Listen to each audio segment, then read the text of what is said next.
Dans la classe, un élève démontre son savoir régulièrement, calmement et efficacement. Quel beau rêve! Fait saillant, reprendre des études après plusieurs années ou même après quelques années n'est pas toujours évident, surtout quand c'est même un défi, surtout quand on a rencontré quelques embûches de parcours. L'élève adulte doit concilier beaucoup de choses, famille, travail, études et bien sûr ses propres besoins. Le quotidien de vos élèves est souvent rempli de préoccupations, d'ennuis ou d'inquiétudes. L'élève vivant du stress ou de l'anxiété peut percevoir ce qu'il vit de façon négative ou positive.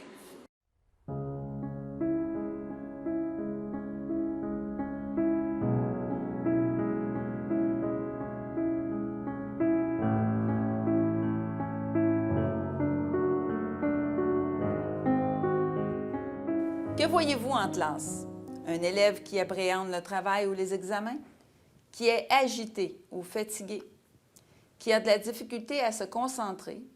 Qui est émotif ou insécure? Qui demande un support soutenu, pose souvent les mêmes questions ou encore est souvent absent? Voici quelques déclencheurs qui pourraient générer du stress. Trop de bruit dans la classe? Avoir à faire une présentation orale? Conflit vécu en classe? Se faire questionner devant le groupe?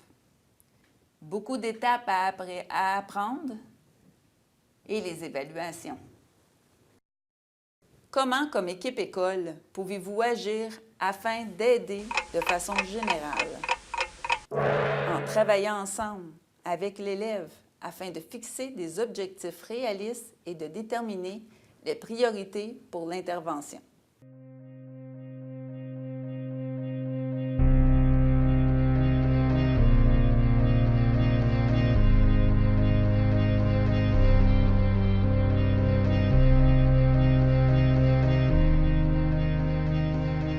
Aider la personne à prendre conscience de ses forces et de son pouvoir, c'est probablement à ce niveau que vous avez le plus d'emprise sur vos élèves.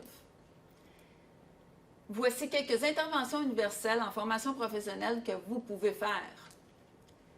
Faire des rappels fréquents, des travaux, récupérations, rencontres.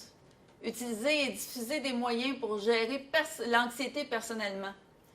Le fond de la classe, le corridor, avec des balles anti-stress, etc. Prévoir des pairs aidants ou des enseignants ressources en maths, en manipulation d'outils, en soutien linguistique. Établir des routines sécurisantes et qui réduisent l'anxiété. Et bien d'autres, comme choisir le meilleur moment pour les nouvelles notions ou pour les évaluations.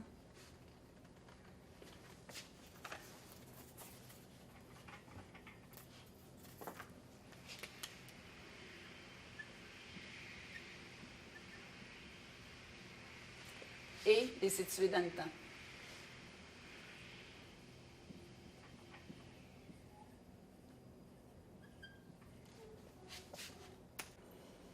On peut prévoir un outil de gestion du temps, comme le cellulaire, ou une minuterie. On a 5 minutes pour faire la tâche. On peut fractionner en petits morceaux le travail à faire. Et aussi planifier des moments propices de contrôle pour vérifier l'évolution et les apprentissages de vos élèves. Accueillir vos élèves de façon personnalisée et bienveillante. Salut Charlie, ça va bien? Oui, ça va, toi?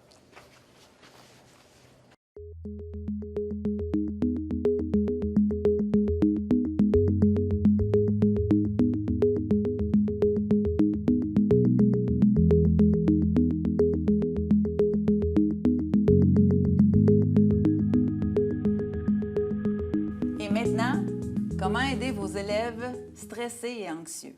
Voici quelques stratégies d'enseignement en pratique. Inscrire des consignes claires à suivre au tableau ou sur une feuille de travail. Fournir une liste d'étapes à suivre. Commencer avec une démonstration suivie des activités structurées et encadrées. Annoncer l'intention et la durée de la tâche avant sa réalisation. Fournir un plan de travail avec des tâches précises à accomplir ou à cocher lorsque terminé. Souligner le travail accompli et encourager la poursuite. Partager les méthodes utilisées par les élèves pour se détendre. Et maintenant, place à quelques témoignages de vos collègues.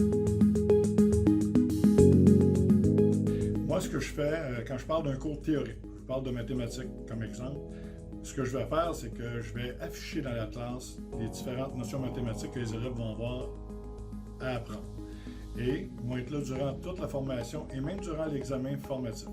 Ce qu'on veut, c'est pas que l'élève apprenne les notions par cœur. On veut qu'il soit capable de les appliquer adéquatement. Quel niveau, mais on fait vraiment des tests diagnostiques pour voir où est-ce qu'ils sont rendus, puis vraiment, on traite le module comme étant en individualisé, mais en groupe, pour que chacun de les prendre de où est-ce qu'ils sont, puis les emmener toutes au même endroit. Fait que ça abaisse vraiment leur stress et leur anxiété. Déjà, juste là, je le vois dans leur posture qui sont un peu libérées juste d'avoir entendu ça.